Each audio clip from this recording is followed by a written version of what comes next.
ನಿಮಗೆ ಪುತ್ರಂಜೀವ ರಾಕ್ಸ್ಬರ್ಗಿ ಅಂತ ಒಂದು ಮರ ಇದೆ. ಇಂಟರ್ಲಾಕ್ ಹಾಕಿದಲ್ಲಿ ತೆಗೆದು ಆ ಪುತ್ರಂಜೀವ ಮರ ನಟ್ರೆ ಇನ್ನು 10 ವರ್ಷದಲ್ಲಿ ಉಡುಪಿ ಮತ್ತೆ ಪುನಃ ಕೋಲ್ಡ್ ಆಗತ್ತೆ. ಕೆಲವು ದೇವರ ಮೂರ್ತಿಗಳನ್ನು ಕೂಡ ರಕ್ತಚಂದನದಲ್ಲಿ ಮಾಡ್ತಾರೆ. ಆಂಧ್ರದಲ್ಲಿ ಕರ್ನೂಲ್ ಈ ಭಾಗದಲ್ಲಿ ಹೇರಳವಾಗಿ ಇದೆ ಅಂತ ಹೇಳಿದ್ರೆ ನಮ್ಮಲ್ಲಿ ಬೋಗಿ ಮರ ಇದ್ದ ಹಾಗೆ ಉಂಟು. ರಾಶಿಗೂ ಮರ ಇದೆ, ನಕ್ಷತ್ರಕ್ಕೂ ಮರ ಇದೆ. ರಕ್ತಚಂದನಕ್ಕೆ ಮೊದಲು ಮಾರ್ಕೆಟ್ ಇರ್ಲಿಲ್ವಾ? ಇರ್ಲಿಲ್ಲ, ಈಗ ಇದೆ. ಈಗ ಸಿಕ್ಕಾಪಟ್ಟೆ. ಟೆರೋಕಾರ್ಪಸ್ ಮಾರ್ಸೋಪಿಯಂ ಅಂತ ಹೆಸರು. ಯಾವುದಕ್ಕೆ? ರಕ್ತ ಹೊನ್ನೆಗೆ. ಇದಕ್ಕೆ ಸ್ಯಾಂಟಲಮ್ ಅಂತ ಹೆಸರು. ಹೊನ್ನೆ ಅಂತ ಹೇಳ್ತಾರೆ ಘಟ್ಟದ ಮೇಲೆ. ಅದೇನಕ್ಕೆ ಬಳಕೆ ಆಗ್ತದೆ? ಇದು ಮನುಷ್ಯನ ಒಂದು ಆಯುಷ್ಯನ್ನು ವೃದ್ಧಿ ಮಾಡ್ತದೆ. ಉಡುಪಿಯ ಹವಾಮಾನವು ಚೇಂಜ್ ಮಾಡುವಷ್ಟು ಅದಕ್ಕೆ ಕೆಪಾಸಿಟಿ ಉಂಟು ಅಂತ ಹೇಳ್ತಿದ್ರು ನಮ್ಮ ಭಟ್ರು.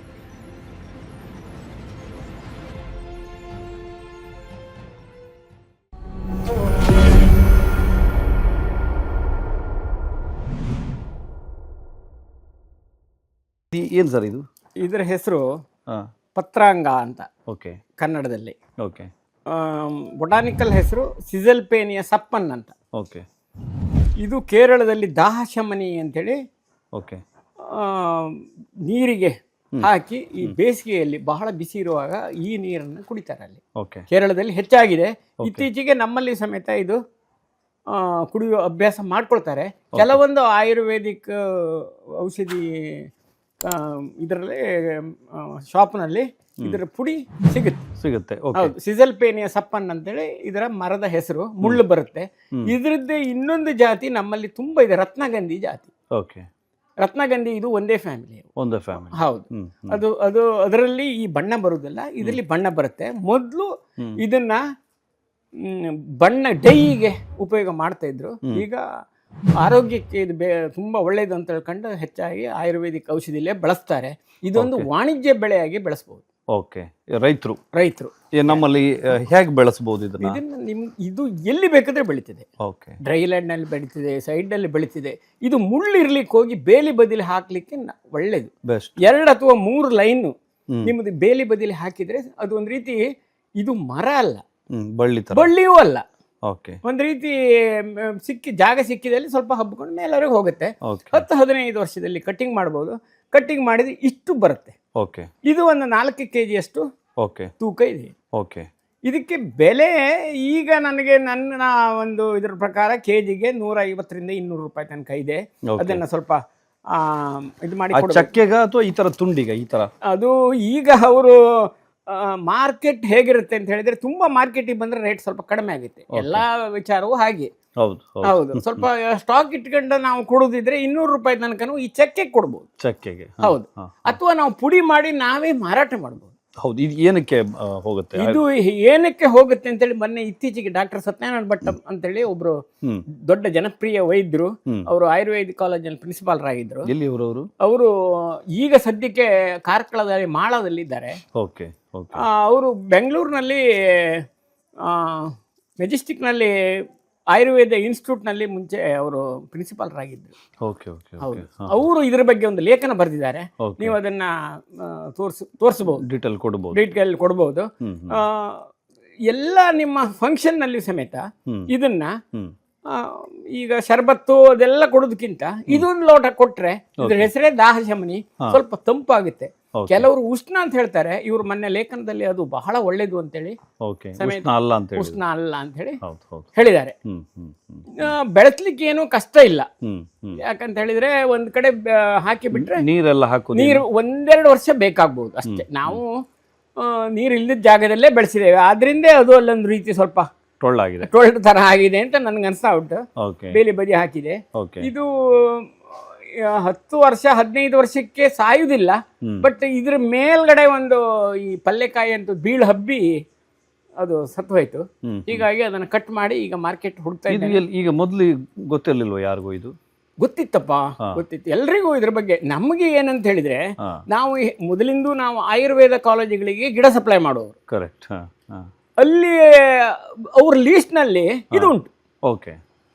ಪತ್ರಾಂಗ, ಪದಿಮುಗಂ ಅಂದೆಲ್ಲ ಅವರು ಕೇರಳದ ಭಾಷೆಯಲ್ಲೇ ಅವರು ಕೊಡ್ತಾರೆ ಲೀಸ್ಟ್ ನಮಗೆ. ಪತ್ರಾಂಗ ನಮ್ಗೊಂದು 5 ಗಿಡ ಪತ್ರಾಂಗ ಬೇಕು ಅಂತ. ಆದ್ರಿಂದ ನಾನು ಮೊದಲಿಂದ ಮಾಡ್ತಾ ಇದ್ದೆ ಇದನ್ನ. ಇದ್ರ ಬೀಜವನ್ನು ಸಮೇತ ನನಗೆ ಡಾಕ್ಟರ್ ಸತ್ಯನಾರಾಯಣ ಭಟ್ರೆ ಕೇರಳದಿಂದ ತರಿಸಿಕೊಟ್ರು ನೋಡಿ. ಇಲ್ಲಿಯ ಬೀಜ ಇಷ್ಟು ಒಳ್ಳೇದು ಬರುದಿಲ್ಲ. ಈಗ ನೀವು ನೋಡಿರಬಹುದು ಅದರ ಗಿಡಗಳು ಯಾವ ರೀತಿ ಇದ್ದಾವೆ ಅಂತೇಳಿ. ಇದನ್ನ ಸಮೇತ ಕೇರಳದಿಂದ ತರಿಸಿ ನಾವು ಅದರದ್ದು ಗಿಡ ಮಾಡ್ತಾ ಇದ್ದೇವೆ. ನೀವು ಯಾರಿಗೆ ಬೇಕಾದ್ರೂ ಕೊಡ್ತೀರಿ? ಯಾರಿಗೆ ಬೇಕಾದ್ರೆ ಕೊಡ್ತೇನೆ. ಈ ವರ್ಷದ ಗಿಡ ಒಬ್ರು ಕೇಳಿದ್ದಾರೆ. ನನಗೆ ಅನ್ಸುದು ನಮ್ಮ ಊರಿನಲ್ಲಿ ಬೆಳೆಸ್ಬೇಕಂತೇಳಿ ಮನಸ್ಸಿದ್ದವರು ನನ್ನ ಹತ್ರ ಗಿಡದಕ್ಕೆ ನಾನು ಸ್ವಲ್ಪ ಚಾರ್ಜ್ ಮಾಡ್ತೇನೆ. ಒಂದು 40 ರಿಂದ 50 ರೂಪಾಯಿ ಚಾರ್ಜ್ ಮಾಡ್ತೇನೆ. ಅದಕ್ಕಿಂತಲೂ ಇನ್ನೊಂದೇನಂತ ಹೇಳಿದ್ರೆ, ನೀವೀಗ ಕೇರಳ ಫಾರೆಸ್ಟ್ರಿ ಡಿಪಾರ್ಟ್ಮೆಂಟ್ ಅಲ್ಲಿ ಅವ್ರದ್ದು ಒಂದು ವೆಬ್ಸೈಟ್ ಇದೆ. ನೀವು ಅದರಲ್ಲಿ ಹುಡುಕ್ತಾ ಹೋದ್ರೆ ನಿಮಗೆ ಈ ಸಿಸಲ್ಪೇನಿಯ ಸಪ್ಪನ್ ಗಿಡ ಬೀಜ ಸಿಗುತ್ತೆ ಅಂತ ಹೇಳಿದ್ರೆ ಅಲ್ಲಿಂದ ತೋರಿಸೋದು ಒಳ್ಳೆ ಬೀಜ ಸಿಗುತ್ತೆ. ನಿಮಗೊಂದು 500 ರೂಪಾಯಿಗೆ 500 ಗಿಡ ಮಾಡ್ಬೋದು. ಬೀಜ ಹಾಕಿ ಮಾಡಬಹುದು. ಎಲ್ಲ ಬೀಜಗಳು ಮೊಳಕೆ ಬರ್ತವೆ. ನೀವು ಮಳೆಗಾಲ ಪ್ರಾರಂಭದಲ್ಲಿ ಇದ್ರದ್ದೇ ಒಂದು ತೋಟ ಮಾಡಬೇಕಾದ್ರೆ ನೀವು ಆ ರೀತಿ ಒಂದು ಪಾಲಿಥಿನ್ ಬ್ಯಾಗಿ ಹಾಕ್ಬೇಕಂತಿಲ್ಲ. ಭೂಮಿಯಲ್ಲಿ ಸಣ್ಣ ಹೊಂಡ ಮಾಡೋದು. ಇದು ಭೂಮಿ ಏನ್ ಹೇಳುತ್ತೆ ಅಂತ ಹೇಳಿದ್ರೆ, ಬೀಜ ಎಷ್ಟು ದಪ್ಪ ಇದೆ ನನ್ನ ಮೇಲೆ ಅಷ್ಟೇ ಮಣ್ಣು ಹಾಕಿ ಅಂತೇಳಿ. ಹೌದಾ? ಹೌದು. ನನ್ನ ಮೇಲೆ ಈಗ ಒಂದು ಬೀಜ ಇಷ್ಟು ದಪ್ಪ ಇದೆ, ಇದು ಹುಣಸೆ ಬೀಜ ಇದೆ. ಹುಣಸೆ ಬೀಜದ ತರ ಇದ್ರೆ ನೀವು ಅಷ್ಟೇ ಬೀಜದಷ್ಟೇ ದಪ್ಪ ಅಥವಾ ಚೂರು ಹೆಚ್ಚಾದ್ರೂ ತೊಂದ್ರೆ, ಕಮ್ಮಿ ಹಾಕಬಾರ್ದು. ಇದೊಂದು ಮೆಥಡ್. ಯಾವುದೇ ಬೀಜ ಬಿದ್ರೂ ಸಮೇತ ಅದಕ್ಕೆ ಅದರಷ್ಟೇ ಪ್ರಮಾಣ ಮಣ್ಣು ಬಿದ್ರೆ ಕರೆಕ್ಟ್ ಆಗಿ 100% ಅಲ್ಲ ಅದು ಮೊಳಕೆ ಬರುತ್ತೆ ಅಂತ. ಇವರು ಕೇರಳದಿಂದ ಬೀಜ ತರಿಸಿ ಒಂದು ದೊಡ್ಡ ತೋಟ ಮಾಡ್ಬೇಕಂತಿದ್ರೆ ಅದನ್ನ ಹಾಕಿ ಮಾಡಬಹುದು. ಮಾಡಿದ್ರೆ ಅದು 15 ವರ್ಷ ತನಕ ಕಾಯ್ಬೇಕು. ಅದು ಕಾಯಲೇಬೇಕು. ಹೇಳಿದ್ರೆ ಇವೆಲ್ಲವೂ ಜಾಗ ಹಾಳುಗೆಡುವುದಕ್ಕಿಂತ ಈ ತರ ಒಂದು ವ್ಯಾವಹಾರಿಕ ಬೆಳೆ ಮಾಡ್ಬೇಕಾದಿಲ್ಲ. ನಿಮಗೆ 1 ಲಕ್ಷ ರೂಪಾಯಿ ತನಕನೂ ಇದು ಬೆಲೆ ಬಾಳ್ತದೆ. ಒಂದು ಮರ ಅಲ್ಲ, ನೀವೊಂದು 20-25 ಮರ ಹಾಕಿದ್ರೆ 1 ಲಕ್ಷ ರೂಪಾಯಿ ತನಕ. ಒಂದು ಕೆಜಿಗೆ ಆ ಚಕ್ಕೆಗೆ ಒಂದು 200 ರೂಪಾಯಿ ತನಕ. ಅಂದ್ರೆ 15 ವರ್ಷದ ನಂತರ ಇದ್ರ ಬೆಲೆ ಜಾಸ್ತಿ ಆಗ್ಬೋದು. ಹೇಳಿಕ್ ಬರುದಿಲ್ಲ. ಇಲ್ಲಿ ಏನಾಗತ್ತೆ ನೋಡಿ, ರಕ್ತ ಚಂದನದ ಬಗ್ಗೆ ಇದನ್ನ ಕೆಲವರು ರಕ್ತ ಚಂದನ ಅಂತ ಹೇಳಿದವರು ಇದ್ದಾರೆ. ಸ್ವಲ್ಪ ಹಾಗೆ ಇದೆ, ಅದೇ ರೀತಿ ಕಾಣುತ್ತೆ. ಬಟ್ ರಕ್ತ ಚಂದನ ಬೇರೆ ಟೈಪ್ ಇದೆ. ರಕ್ತ ಚಂದನಕ್ಕೆ ಮೊದಲು ಮಾರ್ಕೆಟ್ ಇರ್ಲಿಲ್ಲ, ಈಗ ಇದೆ. ಈಗ ಸಿಕ್ಕಾಪಟ್ಟೆ ಕರೆಕ್ಟ್. ಅಂದ್ರೆ ರಕ್ತ ಚಂದನ ಅಂತ ಹೇಳಿದ್ರೆ ಟೆರೋಕಾರ್ಪಸ್ ಸ್ಯಾಂಟಲಮ್ ಅಂತ ಹೇಳಿ ಮಮ್ಮಿ ಭಾರತದಲ್ಲೇ ಬೆಳೆದು. ಹೌದು. ನೋಡಿ, 2 ಘಟ್ಟ ಪ್ರದೇಶ ಇದೆ. ಒಂದು ಪಶ್ಚಿಮ ಘಟ್ಟ, ಮತ್ತೊಂದು ಪೂರ್ವ ಘಟ್ಟ. ಈ ಘಟ್ಟ ಪ್ರದೇಶದಲ್ಲಿ ನ್ಯಾಚುರಲ್ ಆಗಿ ಕೆಲವೊಂದು ಮರಗಳಿದ್ದಾವೆ. ಸಾವಿರಾರು ವರ್ಷ ಈ ಭೂಮಿ ಹುಟ್ಟಿದ ಇದ್ದಾವೆ. ಅದೇ ನಿಮ್ಮ ರಕ್ತ ಚಂದನ ಪೂರ್ವ ಘಟ್ಟದಲ್ಲಿ ನ್ಯಾಚುರಲ್ ಆಗಿದೆ. ಪೂರ್ವ ಘಟ್ಟ ಅಂತ ಗೊತ್ತಾಯ್ತಲ್ಲ, ತಿರುಪತಿ, ಕಡಪ, ಆಂಧ್ರದಲ್ಲಿ ಕರ್ನೂಲ್ ಈ ಭಾಗದಲ್ಲಿ ಹೇರಳವಾಗಿದೆ ಅಂತ ಹೇಳಿದ್ರೆ ನಮ್ಮಲ್ಲಿ ಬೋಗಿ ಮರ ಇದ್ದ ಹಾಗೆ ಉಂಟು. ಅದಕ್ಕೆ ಬೆಲೆ ಬರ್ಲಿಕ್ಕೆ ಕಾರಣ ಅದೆಲ್ಲೋ ಅರಬ್ಬರಲ್ಲಿ ಇದು ಯುದ್ಧ ಗಿದ್ದ ಆದವಾಗ ಅಣುಬಾಂಬ್ ಹಾಕಿದ್ರೆ ಅದನ್ನ ತಡೆಯುವ ಶಕ್ತಿ ಅದಕ್ಕೆ ಉಂಟು ಅಂತೇಳಿ ಏನೋ ಒಂದ್ಸರಿ ಪಬ್ಲಿಷ್ ಆದ ನೆನಪು ನನಗೆ ಒಂದು 10 ವರ್ಷ ಹಿಂದೆ. ಆವಾಗ ಅದಕ್ಕೆ ರೇಟ್ ಬಂತು. ಮುಂಚೆ ನಿಮ್ಗೆ ರಕ್ತ ಚಂದನ ಎಲ್ಲರೂ ಮನೆಯಲ್ಲಿ ಒಂದು ಸಣ್ಣ ತುಂಡಿರ್ತಿತ್ತು. ಈ ತಂಪು ಆಗ್ಲಿಕ್ಕೆ ಅದನ್ನ ತೇದಿ ಹಾಲಿಗಾಗಿ ಕುಡಿತಿದ್ರ. ಹೌದು. ನಮ್ಮ ಬ್ರಾಹ್ಮಣರಲ್ಲಿ ಏನಂದ್ರೆ ಎಲ್ಲಾ ಒಂದು ಪೂಜೆಗೂ ರಕ್ತ ಚಂದನದ ಚಕ್ಕೆ ಬೇಕು. ಕೆಲವು ದೇವರ ಮೂರ್ತಿಗಳನ್ನು ಕೂಡ ರಕ್ತ ಚಂದನದಲ್ಲಿ ಮಾಡ್ತಾರೆ. ಈಗ ಅದು ಮಾಡೋದಿಲ್ಲ. ಯಾಕಂತ ಹೇಳಿದ್ರೆ ಅದೀಗ ಅಷ್ಟು ಪೂರೈಸುವುದೂ ಇಲ್ಲ, ಕಾಸ್ಟ್ಲಿ ಆಗುತ್ತೆ. ರಕ್ತ ಚಂದನದ ರೀತಿಯೇ ಅದರ ಅಣ್ಣ ಒಂದಿದೆ ನಮ್ಮಲ್ಲಿ, ರಕ್ತ ಬೇಂಗ ಅಂತ ಹೇಳ್ತೇವೆ. ಅದನ್ನ ಚೂಟಿದ್ರೆ ರಕ್ತ ಬರುತ್ತೆ. ರಕ್ತ ಚಂದನ ಚೂಟಿದ್ರೆ ರಕ್ತ ಬರುದಿಲ್ಲ. ಇಲ್ಲ, ಅದರ ತುಂಡು ಮಾತ್ರ ಕೆಂಪು. ಬಟ್ ರಕ್ತ ಹೊನ್ನೆ ಅಂತ ಹೇಳ್ತಾರೆ ಘಟ್ಟದ ಮೇಲೆ. ನಮ್ಮಲ್ಲಿ ಚೆನ್ನಾಗಿ ಬೆಳಿತಿದೆ. ಅದೇನಕ್ಕೆ ಬಳಕೆ ಆಗ್ತದೆ? ಅಸನಾದಿ ತೈಲ, ಅಸನ ಬಿಲ್ಲುವಾದಿ ತೈಲ ಇದು ಮನುಷ್ಯನ ಒಂದು ಆಯುಷ್ಯನ್ನು ವೃದ್ಧಿ ಮಾಡ್ತದೆ. ಕಾಯ ಚಿಕಿತ್ಸೆಗೆ ಬಳಸ್ತಾರೆ. ಕಾಯ ಚಿಕಿತ್ಸೆಗೆ ಅಸನ ಅಂತ ಹೇಳಿದ್ರೆ ಅಷ್ಟು ಒಂದು ಒಳ್ಳೆಯ ಮರ ನಮ್ಮಲ್ಲಿ ಉಂಟು. ಮರಗಳೇ ಇದ್ದಾವೆ ನಮ್ಮಲ್ಲಿ. ನಾವು ಸುಮಾರು ಗಿಡಗಳನ್ನ ಕೊಡ್ತಾ ಇದ್ದೇವೆ ಕೇಳಿದವರಿಗೆಲ್ಲ. ಬೆಂಗಳೂರಿನಲ್ಲಿ ಸಮೇತ ಇದನ್ನ ನಾನು ಹೇಳಿದ್ನಲ್ಲ ನಿಮ್ಗೆ ಮೊನ್ನೆ, ನಿಮ್ಮ ಇಸ್ರೋದಲ್ಲಿ ಸಮೇತ ಹಾಕಿದ್ದೇವೆ. ಎಲ್ಲಾ ಕಡೆ ಬೆಳೀತಿದೆ ಇದು. ಆದ್ರೆ ರಕ್ತ ಚಂದನ ಬೆಳೆಯುವುದಿಲ್ಲ. ಅದಕ್ಕೆ ಟೆರೋಕಾರ್ಪಸ್ ಮಾರ್ಸೋಪಿಯಂ ಅಂತ ಹೆಸರು. ಯಾವುದಕ್ಕೆ? ರಕ್ತ ಹೊನ್ನೆಗೆ. ಇದಕ್ಕೆ ಸ್ಯಾಂಟಲಮ್ ಅಂತ ಹೆಸರು. ಟೆರೋಕಾರ್ಪಸ್ 2 ಪ್ರತ್ಯೇಕ ಗುಣಗಳು. ಗುಣ ಮಾತ್ರ ಅವು ಹತ್ರ ಇದ್ದಾವೆ, ಅಣ್ಣ ತಮ್ಮ ಅವು. ಹ್ಮ್ ಕೆಲವು ಎಲೆಗೂ ಸಮೇತ ಗೊತ್ತಾಗುತ್ತೆ, ಎಲೆಯಲ್ಲಿ ಸಮೇತ ಗೊತ್ತಾಗುತ್ತೆ. ಅದು ಸ್ವಲ್ಪ ದಪ್ಪ ಎಲೆ ಒಂದೇ ಬರುತ್ತೆ, ಓಕೆ ಇದು ಮೂರು ಎಲೆ ಬಂದಾಗ ಬರುತ್ತೆ. Correct correct correct correct okay. ಒಂದೇ ರೀತಿಯ ಮರಗಳು. ಇದು ರಕ್ತ ಹೊನ್ನೆ ನಿಮ್ಗೆ ಗೊತ್ತಿರ್ಬೋದು, ಯಾಕಂತ ಹೇಳಿದ್ರೆ ಎಲ್ಲ ಆಯುರ್ವೇದ ಔಷಧಿಗೂ ಅಲ್ಲದೆ ಈ ಘಟ್ಟದ ಮೇಲೆ ಹೊಸ್ಲಿಗೆ ಹಾಕಿ, ಹೊಸ್ತಿಲು ಅಂತ ಮನೆಯಲ್ಲಿ ಹೌದೌದು, ನಮ್ಮಲ್ಲಿ ಉಪಯೋಗ ಕಡಿಮೆ, ದ್ವಾರ ಬಾಗಿಲಿನ ಹೊಸ್ತಿಲು, ಅದು ಹೀಗೆ ತೊಳೆದಾಗ ಕೆಂಪು ಬರ್ತದೆ. ಹೌದು, ಕೆಂಪು ಬರ್ತದೆ. ಇದಕ್ಕೆಲ್ಲ ಉಪಯೋಗ ಮಾಡ್ತಾರೆ. ಗಟ್ಟಿ ಮರ ಅದು. ಸರ್, ಈಗ ಒಂದು ಈ ವಾಸ್ತು ಪ್ರಕಾರ ಈ ದ್ವಾರ ಬಾಗಿಲಿಗೆ ಕೆಂಪು ಬಣ್ಣ ಬಳಿಯುವ ಒಂದು ಇತ್ತೀಚೆಗೆ ನಾನು ಕೇಳಿದಿಲ್ಲ ಒಂದ್ ಕಡೆ, ಬಹುಶಃ ಅದಕ್ಕೆ ಹಿನ್ನೆಲೆ ಇದಿರಬಹುದು ಅಂತ ಕಾಣುತ್ತೆ. ಈಗ ನಾನು ಕೆಳದಿ ಅಲ್ಲೆಲ್ಲ ಹೋದವಾಗ ಈ ರಕ್ತ ಹೊನ್ನೆದೇ ದೊಡ್ಡ ತೊಲೆಗಳನ್ನೆಲ್ಲ ಮಾಡಿ ಮರ ಆಗ್ತದ, ರಕ್ತ ತುಂಬಾ ದೊಡ್ಡ ಮರ ಆಗುತ್ತೆ. ಹೌದು, ಹಸನ ಮರದಲ್ಲಿ ದೋಣಿ ಮಾಡಿ ಅದರಲ್ಲಿ ಮಲಗಿಸಿ ಚಿಕಿತ್ಸೆ ಮಾಡೋರಿದ್ದಾರೆ.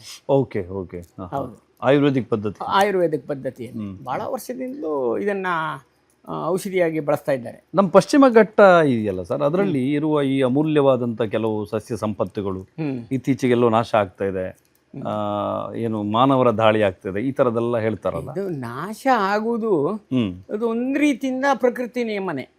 ಯಾಕಂತ ಹೇಳಿದ್ರೆ ನಿಮ್ಗೆ ಉದಾಹರಣೆ ಬಿದಿರು, 100 ವರ್ಷ ಆತಣ ಅದ್ರದ್ದು ಕದ್ರು ಬಂದು, ಬಿದಿರಿಗೆ ಕದ್ರು ಬಂತು ಅಂತ ಸತ್ತೋಯ್ತು ಅಂತ ಲೆಕ್ಕ. ಬಿದಿರು ನಾಶ ಆಯ್ತು ಅಂತ ಅರ್ಥ. ಹೌದು, ಅದು ಏನ್ ಮಾಡುತ್ತೆ, ನಾಶ ಆಗ್ಬೇಕಾದ್ರೆ ಮೊದಲು ಅದರ ಬೀಜವನ್ನು ನೆಲಕ್ಕೆ ಉದುರಿಸಿ ಹೋಗಿಬಿಡುತ್ತೆ. ಓಕೆ, ಒಂದು ಬಿದಿರು ಹಿಂಡ್ಲು ನಾಶ ಆದ್ರೆ 1,00,000 ಬೀಜ ಅಲ್ಲಿ ಹುಟ್ಟತ್ತೆ ಮತ್ತೆ. ಹೌದು, ಒಂದು ಮಳೆ, ಅದೇ ಟೈಮಿಗೆ ಒಂದು ಮಳೆ ಬಂದ್ಬಿಟ್ರೆ ಅಷ್ಟೇ ಹುಟ್ಟುತ್ತೆ. ಸ್ವಲ್ಪ ಅದು ಅಲ್ಲಲ್ಲಿ ಆಗಿ ಮತ್ತೊಂದು 100 ವರ್ಷದಲ್ಲಿ ಮತ್ತೆ ಪುನಃ ಒಂದು ಬಿದಿರಿಂಡ್ಲ ಆಗುತ್ತೆ. ನಾಶ ಆಗುತ್ತೆ. ಕೆಲವೊಂದು ಮನುಷ್ಯರು ನಾಶ ಮಾಡಿದ್ದಾರೆ. ಈಗ ಇತ್ತೀಚೆಗೆ ಏನಾಗಿದೆ ಅಂತ ಹೇಳಿದ್ರೆ ಸ್ವಲ್ಪ ಅವೇರ್ನೆಸ್ ಬಂದಿದೆ ಜನರಲ್ಲಿ. ನಾನು ಕೆಲವೊಂದು ಬೀಜ ತಗೊಳ್ಳಿಕ್ಕೆ, ಈಗ ದೇವರ ಬಾಳು ಎಲ್ಲ ಕೇಳಿದ್ರೆ ನೀವು ಹೆಸರು? ದೇವರ ಬಾಳು, ಹೌದು, ದೇವರ ಬಾಳು ಆ ಕಡೆ ಎಲ್ಲ. ಅದು ಮುಂಚೆ ಹೊಸನಗರ ಇತ್ತು, ಈಗ ನಮ್ಮ ಉಡುಪಿ ಡಿಸ್ಟಿಕ್ಗೆ ಮಾಡಿದ್ದಾರೆ. ಅಲ್ಲಿ ಆ ಕಡೆ ಎಲ್ಲ ನಾನು ಘಾಟಿ ಮೇಲೆಲ್ಲ ಹೋಗಿದ್ದೇನೆ. ಅಲ್ಲಿ ಎಲ್ಲ ಒಂದು ಅವೇರ್ನೆಸ್ ಬಂದಿದೆ. ಈಗ ಕೆಲವೊಂದು ಬಳ್ಳಿಗಳು, ಕೆಲವೊಂದು ಒಳ್ಳೊಳ್ಳೆ ಪದಾರ್ಥಗಳು ಮುಂಚೆ ಕಳ್ಳತನದಿಂದ ಹೋಗ್ತಿತ್ತು. ಈಗ ಮಾಪಿಯಾ ಫೋಟಿಡಾ ಅಂತೇಳಿ ಒಂದಿದೆ, ಕ್ಯಾನ್ಸರ್ ಗಿಡ ಅಂತ. ಹೌದು, ಕ್ಯಾನ್ಸರ್ ಗಿಡ ಅಂತ, ಆಂಟಿ ಕ್ಯಾನ್ಸರ್ ಗಿಡ ಅದು. ಅದು ಮಾಪಿಯಾ ಫೋಟಿಡಾ ಅಂತ ಬಂದ ತಕ್ಷಣ ಅದು ವಾಸನೆ, ದುರ್ವಾಸನೆ ಮರ ಅಂತ ಹೇಳ್ತಾರೆ. ಅದೆಲ್ಲ ತುಂಬಾ ಇತ್ತು. ಅದು ಹೇಗೆ ಅಂತ ಹೇಳಿದ್ರೆ, ಕಾಡಿನಲ್ಲಿ ಇದ್ರೆ ಮಾತ್ರ ಅದಕ್ಕೆ ಆ ಮೆಡಿಸಿನ್ ವ್ಯಾಲ್ಯೂ ಬರುತ್ತೆ. ಕರೆಕ್ಟ್, ನಾವು ತಗೊಂಬಂದು ನಟ್ರು ಬರಲ್ಲ.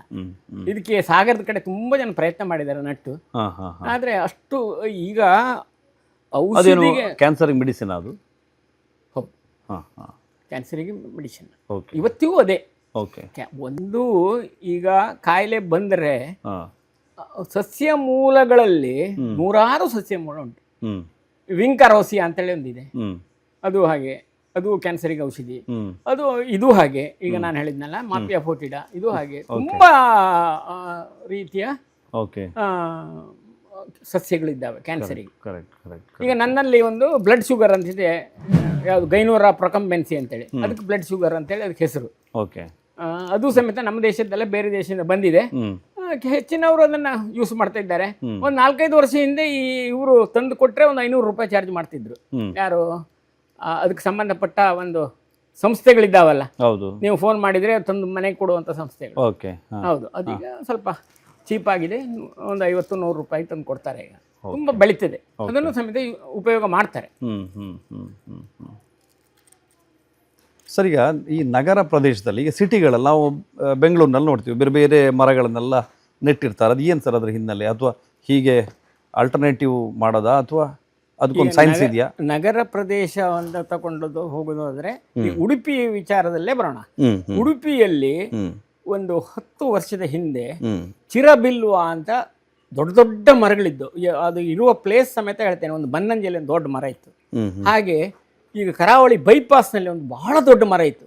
ಹಳಬ ರಿಕ್ಷಾದವರಿಗೆ ಗೊತ್ತುಂಟು, ಯಾಕಂದ್ರೆ ಅವರು ಅದರ ಕೆಳಗಡೆ ರಿಕ್ಷಾ ನಿಲ್ಲಿಸ್ತಾ ಇದ್ರು. ದೊಡ್ಡ ದೊಡ್ಡ ಮರಗಳು, ಚಿರಬಿಲ್ವ ಅಥವಾ ತಪಸಿ. ಈಗ ಇಲ್ವಾ? ಅದು ಈಗ ಇಲ್ಲ. ಒಂದು ಮರ ಇದೆ. ಓಕೆ. ಇದು ಕಲ್ಯಾಣಪುರದಲ್ಲಿ ರಸ್ತೆ ಆಗಲಾಗೋಗಿ ಬಿಟ್ಟಿದ್ದಾರೆ ಅಂತ ಅನ್ಸುತ್ತೆ. ಸ್ವಲ್ಪ ದೂರದಲ್ಲಿ ನನಗೆ ನೋಡಿದ್ರೆ ನೆನಪಾಗತ್ತೆ. ಓಕೆ. ಒಂದು ಮರ ಇದ್ದ ಹಾಗೆ ಉಂಟು, ಅದು ಯಾವಾಗ ಕಡಿತಾರೆ ಅಂತ ಗೊತ್ತಿಲ್ಲ. ಬಟ್ ಇದರಿಂದ ಏನಾಗುತ್ತೆ ಅಂತ ಹೇಳಿದ್ರೆ ಉಡುಪಿಯ ಹವಾಮಾನವು ಚೇಂಜ್ ಮಾಡುವಷ್ಟು ಅದಕ್ಕೆ ಕೆಪಾಸಿಟಿ ಉಂಟು ಅಂತ ಹೇಳ್ತಿದ್ರು ನಮ್ಮ ಭಟ್ರು. ಅಷ್ಟು ಕೋಲ್ಡ್ ಅಂದ್ರೆ ವಾತಾವರಣವನ್ನ ಅದನ್ನ ತಂಪುಗೊಳಿಸ್ತಾ ಇತ್ತು. ಚಿರಬಿಲ್ವ ಅಂತ ದೊಡ್ಡ ದೊಡ್ಡ ಮರಗಳು. ಅದು ಇಲ್ಲ ಈಗ. ನಮ್ಮ ಹಿಂದಿನವರಿಗೆ ಅದ್ರ ಬಗ್ಗೆ ನಾಲೆಜ್ ಇತ್ತು. ಅದು ಬಿಟ್ಟಿದ್ದಾರೆ ಅದನ್ನ. ತಪಸಿ ಮರ ಅಂತ, ಚಿರಬಿಲ್ವ ಅಥವಾ ರಾಹು ಬೀಜದ ಮರ ಅಂತ ಹೇಳಿ ಹೇಳ್ತಾ ಇದ್ರು. ಆದ್ರೆ ಉಡುಪಿಲಿ ಉಂಟು. ಈಗ ಈಗ ಎಲ್ಲಿ ನಿಮ್ಗೆ ಹಸಿರು ನೋಡ್ಬೋದು ಅಂತ ಹೇಳಿದ್ರೆ ಅಜ್ಜರಕಾಡು ಮೈದಾನದಿಂದ ಈ ಕಡೆ ಚರ್ಚ್ ಕಡೆ ಬರುವಾಗ ಅಲ್ಲಿ ಕೆಲವೊಂದು ಗಿಡ ನಟ್ಟಿದ್ದಾರೆ. ಯಾವ್ದು ರೆಂಜೆ ಬಹಳ ಚೆನ್ನಾಗಿ ನಟ್ಟಿದ್ದಾರೆ. ಅದನ್ನ ಮೇಂಟೈನ್ ಮಾಡ್ಕೊಂಡು ಹೋಗಿದ್ದಾರೆ.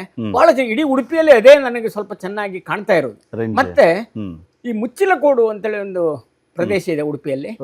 ಅದು ನಮ್ಮ ಪೇಜಾವರ ಮಠದವರ 80 ವರ್ಷದಲ್ಲಿ ಅಲ್ಲಿ 80 ಜಾತಿಯ ಮರಗಳನ್ನು ನಟ್ಟಿದ್ದಾರೆ.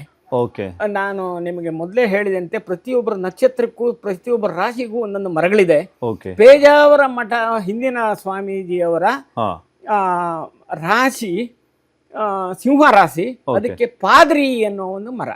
ಅಂದ್ರೆ ರಾಶಿ ಮರ ಇರುತ್ತೆ ಸರ್. ಹೌದು ಹೌದು. ಈಗ ನನ್ನ ರಾಶಿ, ನಂದೀಗ ವೃಶ್ಚಿಕ ರಾಶಿ. ನಿಮಗೂ ಒಂದು ಮರ ಇದೆ, ಅದನ್ನ ನೋಡಿ ಹೇಳ್ಬೇಕಷ್ಟೇ. ಅಶ್ವಿನಿ ನಕ್ಷತ್ರ. ಅಶ್ವಿನಿ ನಕ್ಷತ್ರಕ್ಕೆ ಕಾಸರ್ಕ ಮರ. ಹಾಗೆ ಪ್ರತಿಯೊಂದು 20 ರಾಶಿಗೂ ಮರ ಇದೆ, ನಕ್ಷತ್ರಕ್ಕೂ ಮರ ಇದೆ. ಬೇರೆ ಬೇರೆ ಮರಗಳಿದ್ದಾವೆ. ಅದು ಯಾಕೆ ಆತರ ಯಾಕೆ ಬಂತು? ಅದೇ ಒಂದು ವೃಕ್ಷದ ಬಗ್ಗೆ ಸ್ವಲ್ಪ ಮಕ್ಕಳಿಗೆ ತಿಳುವಳಿಕೆ ಬರಲಿ. ನೀವು ಈಗ ಬರ್ತ್ಡೇ ದಿನ ಒಂದು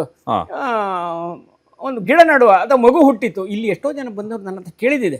ನನ್ನ ಹೆಂಡತಿ ಪ್ರೆಗ್ನೆಂಟ್, ಅವಳು ಮಗು ಹುಟ್ಟಿದವಾಗ ನಾನು ಆ ನಕ್ಷತ್ರಕ್ಕೆ, ಆ ಮಗುವಿನ ನಕ್ಷತ್ರಕ್ಕೆ ಒಂದು ಮರ ನಡಬೇಕು ಅಂತ ಹೇಳಿ ಒಳ್ಳೇದಿರ್ಬೋದಲ್ಲ. ಎಷ್ಟೋ ಜನ ನಟ್ಟಿದ್ದಾರೆ. ಮತ್ತೆ ಈ ಉಡುಪಿಯಲ್ಲಿ ಇನ್ನೊಂದೇನಿದ್ರೆ ಕೆಲವೊಂದು ಕಡೆ ಗೋಳಿ ಮರಗಳಿದ್ದು, ಆಲದ ಅಶ್ವತ್ಥನ ಮರಗಳಿದ್ದು. ಹೌದು. ಎಲ್ಲಿ ಕಲ್ಪನಾ ಇದ್ರ ಹತ್ರ, ಅಲ್ಲಿ ಕಲ್ಪನಾ ಹೋಟೆಲ್ ಅಂತ ಹಳೆ ಪೋಸ್ಟ್ ಆಫೀಸು, ಅಲ್ಲೆಲ್ಲ ಅಶ್ವತ್ಥ ಮರ ಇತ್ತು. ಇವೆಲ್ಲ ಈಗ ನೆಲಸಮ ಮಾಡುವುದು ಇಂಪ್ರೂವ್ಮೆಂಟ್ ಅಂದ್ರೆ ನೆಲಸಮ ಆಗ್ಬೇಕು. ಇಲ್ದಿದ್ರೆ ಇಂಪ್ರೂವ್ಮೆಂಟ್ ಅಲ್ಲ. ಈಗ ನೆಲಕ್ಕೆ ಸಿಮೆಂಟ್ ಹಾಕದೇ ಇದ್ರೆ ಅದು ಫುಟ್ಪಾತ್ ಆಗುದಿಲ್ಲ. ರಸ್ತೆ ಕಾಂಕ್ರೀಟ್ ಮಾಡದಿದ್ರೆ ವಾಹನ ಓಡಾಡೋದಿಲ್ಲ. ಆವಾಗ ಈ ಮರಗಳು ನಾಶ ಆಗೇ ಆಗತ್ತೆ. ಆದ್ರೆ ಅದಕ್ಕೊಂದು ಆಲ್ಟರ್ನೇಟ್ ಇದೆ. ನಾನು ಸುಮಾರು ಜನರ ಹತ್ರ ಈ ವಿಚಾರ ಹೇಳಿದ್ದೇನೆ. ನಿಮ್ಗೆ ಪುತ್ರಂಜೀವ ರಾಕ್ಸ್ಬರ್ಗಿ ಅಂತ ಒಂದು ಮರ ಇದೆ. ಆ ಮರ ರಾಕ್ಸ್ಬರ್ಗಿ ಅಂತ. ಅದು ಉತ್ತರ ಭಾರತದ್ದು, ಇಲ್ಲಿ ಚೆನ್ನಾಗಿ ಬರುತ್ತೆ. ನಾನು ಕೆಲವೊಂದು ಸಿಟಿಯಲ್ಲಿ ಅದು ನಟ್ಟು ಬೆಳೆಸಿದ್ದನ್ನು ಅಬ್ಸರ್ವ್ ಮಾಡಿದ್ದೇನೆ. ಈಗ ಉಡುಪಿಗೆ ಒಂದು ಆಪ್ಷನ್ ಇದೆ.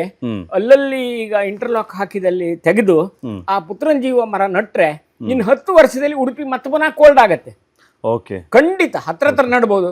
ನೀವು ಈಗ ಕರೆಂಟ್ ವೈರ್ ಮೇಲೆ ಹೋಯ್ತು ಅಂತಂದ್ರೆ ತಲೆ ಹಾರಿಸಿ ಮತ್ತೆ ಪುನಃ ಬರುತ್ತೆ, ಬುಷಿಯಾಗಿ ಬರುತ್ತೆ. ಅದು ಹೆದರ್ಕೊಳ್ಳೋದೇ ಇಲ್ಲ, ಅಗಲ ಆಗತ್ತೆ. ಪುತ್ರಂಜೀವ ಮರ ಉಡುಪಿಯಲ್ಲಿ ಈಗ ನೀವು ಬರುವ ಸಾರಿಗೆ ಒಂದು 5,000 ಮರ ಹಾಕಬಹುದು. ಯಾಕಂತ ಹೇಳಿದ್ರೆ ಅಲ್ಲಲ್ಲಿ ನೀವು ಹಾಕಿ ಯಾರಿಗೂ ತೊಂದರೆ ಮಾಡೋದಿಲ್ಲ. ಮೇಲೆ ಹೋಗಿ ಕರೆಂಟ್ ವೈರಿಗೆ ತಾಗುದಿಲ್ಲ, ಅಥವಾ ಕತ್ತರಿಸಿದ್ರೆ ಬರುತ್ತೆ, ತನ್ನಿಂದಾನೇ ಬರುತ್ತೆ. ಅದಕ್ಕೆ ಗಿಡ ಬೇಕಾದ್ರೆ ನೀವು ಆಯುರ್ವೇದಿಕ್ ಕಾಲೇಜ್ನಲ್ಲಿ ಇದೆ, ನೋಡ್ಕೊಂಡ್ ಬರ್ಬೋದು. ಪೂನಾದಲ್ಲಿ ನಾನು ನೋಡಿದ್ದೇನೆ. ಸಿಟಿಗೆ ಯಾವುದೇ ಸಿಟಿಗೆ ಹೋಗ್ಲಿ, ನಾನು ಅಲ್ಲಿಯ ಆ ಜಾಗದ ಯಾವ ಮರ ನಟ್ಟಿದ್ದಾರೆ ಅಂತ ನೋಡ್ತೇನೆ. ಆ ಜಾಗದಲ್ಲಿ ಇದೇ ನಾನು ನಿಮ್ಗೆ ಮುಚ್ಚಿಲಕೋಟೆನಲ್ಲಿ ಹೇಳಿದ್ನಲ್ಲ, ಅದರಲ್ಲಿ ಒಂದು ಮರ ಇದೆ, ಒಂದು ಮಧುಕ ಅಂತೇಳಿ, ಬಹಳ ಅಪರೂಪದ ಮರ ಅದು. ಒಬ್ರು ಉದಯ್ ಕುಮಾರ್ ಶೆಟ್ಟರ್ ಅಂತೇಳಿ ಹೇಳ್ತಿದ್ರು, ಅದ್ರದ್ದು ಬೀಜ ಮಾಡುವ, ಅದನ್ನ ಇಂಪ್ರೂವ್ ಮಾಡುವ ಹಾಗೆ ಅಂತೇಳಿ ಅಲ್ಲಿ ಉಳಿಸ್ಕೊಂಡಿದ್ದಾರೆ ಮಾತ್ರ ಮುಚ್ಚಿಲಕೋಟೆನಲ್ಲಿ. ಮತ್ತೆ ನಮ್ಮ ಸ್ವಾಮಿಯರ ಮರಕ್ಕೆ ನಾವು ಕೊಟ್ಟ ಮರ ಅದು, ಅದಕ್ಕೊಂದು ಕಟ್ಟೆ ಕಟ್ಟಿದ್ದಾರೆ. ಅದು ನಂಗೆ ಬಹಳ ಖುಷಿ ಆಯ್ತು. ಈ ಪಾದ್ರಿ ಮರ ಅಂತ ಹೇಳಿ, ಅದು ಪಾದ್ರಿ ಅಥವಾ ಪಾಟಲ ದಶಮೂಲದಲ್ಲಿ ಒಂದು. ಈ ದಶಮೂಲ ಅಂತೇಳಿ, ದಶ ಅಂದ್ರೆ ಎಷ್ಟು? 10 ಮೂಲಗಳಿಗೆ ಅದೊಂದು ಆಗಿ ದಶಮೂಲ ಅಂತ ಮಾಡುದು. ಅದರಲ್ಲಿ ಒಂದು ಮರ ಪಾಟಲ. ಈ ಪಾಟಲ ಮರ ನಮ್ಮ ಸ್ವಾಮಿಯವರದ್ದು. ನಾವು ಅಲ್ಲಿ ಕಟ್ಟೆ ಕಟ್ಟಿದ್ದಾರೆ ನೋಡಿ. ನಾನು ಇತ್ತೀಚೆಗೆ ಒಂದ್ ಕಡೆ ಹೋದಾಗ ನೋಡಿದೆ ಅಲ್ಲಿ. ಅಂದ್ರೆ ಅಷ್ಟು ಇಂಟ್ರೆಸ್ಟ್ ಉಂಟು, ಉಳಿಸ್ಕೊಂಡಿದ್ದಾರೆ.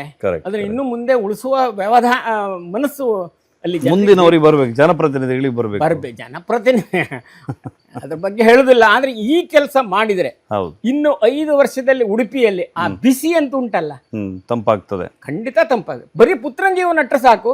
ಈಗ ನಟ್ಟದ್ದು ಉಳಿಸ್ಬೇಕು. ಯಾವುದು ರೇಂಜೆ ಹೇಳಿದ್ನಲ್ಲ ನಾನು. ಹೌದು ಹೌದು. ಈಗ ನೀವು ನೋಡಬಹುದು ಅಜ್ಜರ ಕಾಡಿನಿಂದ ಈ ಕಡೆ ಚರ್ಚಿಗೆ ಬರೋ ದಾರಿಯಲ್ಲಿ ಎಡಬಲದಲ್ಲಿ ಕೆಲವೊಂದು ಮರಗಳನ್ನು ನಟ್ಟಿದ್ದಾರೆ. ಸುಮಾರು 5-10 ಫೀಟ್ ಎತ್ತರ ಆಗಿದೆ. ಓಕೆ, ಅದನ್ನ ಉಳಿಸ್ಕೊಳ್ಬೇಕು. ಹಾಗೆ ನೀವು ಆ ಇಂಟರ್ಲಾಕ್ ಹಾಕಿದಲ್ಲಿ ತೆಗೆಯುವುದು ಪುತ್ರಂಜೀವ ಹಾಕ್ಬೋದು. ಕರೆಕ್ಟ್, ಒಳ್ಳೇದು ಸರ್, ಒಳ್ಳೇದು. ಇಂಟರ್ಲಾಕ್ ಹಾಕಿದಲ್ಲಿ ಇಲ್ದಿದ್ರೆ ಇನ್ನೊಂದು 5 ವರ್ಷದಲ್ಲಿ ಉಡುಪಿ ಜನ ಮೊದಲೇ ರೋಡ್ ಬಿಸಿ, ಇಂಟರ್ಲಾಕ್ ಬಿಸಿ, ಮೊದಲೇ ಕಡಲು ಗಾಳಿಯ ಬಿಸಿ, ಕಡಲು ಗಾಳಿ ಒಳ್ಳೇದೆ. ಬಟ್ ಬೇರೆ ಈ ಬಿಲ್ಡಿಂಗ್ ಅಂತ ಹೇಳಿದ್ರೆ ಮುಂಚೆ ಹಂಚಿನ ಬಿಲ್ಡಿಂಗ್, ಈಗ ತಾರಸಿ ಬಿಲ್ಡಿಂಗ್, ಮತ್ತೆ ಗ್ಲಾಸ್ ಅಲ್ವಾ, ಗ್ಲೇಸಿಂಗ್ ಮಾಡ್ತೀವಿ, ಅದೆಲ್ಲ ಒಟ್ಟು ಶಾಖ ಒಟ್ಟಾಗಿ ನಿಮ್ಗೆ ಶಾಖ ಉತ್ಪತ್ತಿಯಾಗಿ ಇನ್ನು ಜಾಸ್ತಿ ಆಗುತ್ತೆ ಹೊರತು ಕಡಿಮೆ ಆಗೋದು. ಇದಕ್ಕೆ ಪರಿಹಾರ ಇದು ಒಂದೇ, ಗಿಡ ಮರಗಳು ಸೂಟ್ ಆಗೋದು. ನಿಮ್ಗೆ ನಿಮ್ ಮೇವೆ ಫ್ಲವರ್ ಅದೆಲ್ಲ ಹಾಕಿ ತಣ್ಣ ಏನಾಗುತ್ತೆ, ಕೂಡಲೇ 5 ವರ್ಷ ಆದ ತಣ್ಣ ಪಕ್ಕದ ಮನೆಯವ್ರು ಹೇಳ್ತಾರೆ ಕಸ ಆಗ್ತದೆ ಅಲ್ಲ, ಅದನ್ನ ಕಟ್ ಮಾಡಿ ನಮ್ಮ ಮನೆ ಮೇಲೆ ಬೀಳ್ತದೆ. ಹೌದು, ಇದು ಅಂತದಕ್ಕೆ ಅವಕಾಶವೇ ಇಲ್ಲ. ಓಕೆ, ಗಟ್ಟಿ ಇರ್ತದ, ಗಟ್ಟಿ ಇರ್ತದೆ, ಎವರ್ ಗ್ರೀನ್. ಓಕೆ, ಕರೆಕ್ಟ್, ಗಟ್ಟಿ ನೀವು ಎಲ್ಲಿ ಬೇಕಾದ್ರೆ ಕಟ್ ಮಾಡಿ ಮತ್ತೆ ಪುನಃ ಚಿಗುರ್ಕೊಂಡು ಬರುತ್ತೆ. ಕರೆಕ್ಟ್. ಈಗ ಮೇಯ್ನ್ ಏನಂದ್ರೆ ಇನ್ನೊಬ್ರಿಗೆ ತೊಂದರೆ ಮಾಡಬಾರ್ದು. ಕರೆಕ್ಟ್, ಅಲ್ವಾ? ಒಂದು ಮರ ಅದು ಇನ್ನೊಬ್ರಿಗೆ ತೊಂದರೆ ಮಾಡದೆ ಇದ್ರೆ ತಾನೇ ಬೆಳ್ಕೊಂಡು ಹೋಗುತ್ತೆ. ಜನರಿಗೆ ಅದು ಎಷ್ಟು ಉಪಕಾರ ಅಂತ ಹೇಳಿ ಅದ್ರ ಹತ್ರ ನಿಂತ್ಕೊಂಡು ಒಬ್ಬ ಬಾಟನಿಸ್ಟ್ ಅಥವಾ ಬೇರೆ ಯಾರೋ ನಿಂತ್ಕೊಂಡು ನೋಡಿದ್ರೆ ಅವನಿಗೆ ಗೊತ್ತಾಗುತ್ತೆ, ಓ ಈ ಮರದಿಂದ ಎಷ್ಟು ಪ್ರಯೋಜನ ಆಯ್ತು. ನೀವೀಗ ಪೇಟೆಗೆ ಹೋಗ್ತೀರಿ, ಕಾರ್ ಮಧ್ಯಾಹ್ನ ಬಿಸಿಲು, ಕಾರ್ ಎಲ್ಲಿ ನಿಲ್ಲಿಸ್ತೀರಿ? ಮರದಡಿ ನಿಲ್ಲಿಸ್ತೀರಿ. ಮರದಡಿ, ಮರ ಇಲ್ದಿರಿ ಎಲ್ಲಿ ನಿಲ್ಲಿಸ್ತೀರಿ? ಹಾಗೆ ಮರ ಬೇಕಲ್ವಾ? ಎಸ್.